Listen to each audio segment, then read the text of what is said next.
Okay, this is first and third defense. Play number 4. 4 stands for the second baseman position. He's actually going to come in and potentially cut this throw down to second. So he does need to cheat in a little closer to the bag. Okay, he's going to have to get in on the grass in line between the pitching mound and second base.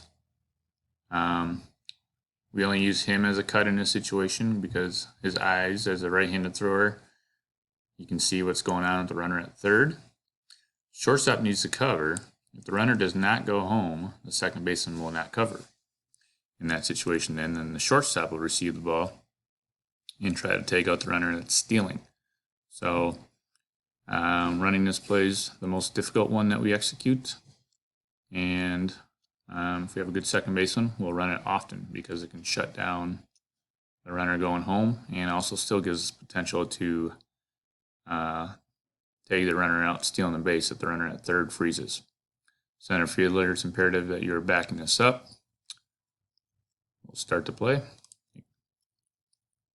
You see the second baseman comes in, sees the runner, throws it home, apply the tag at home.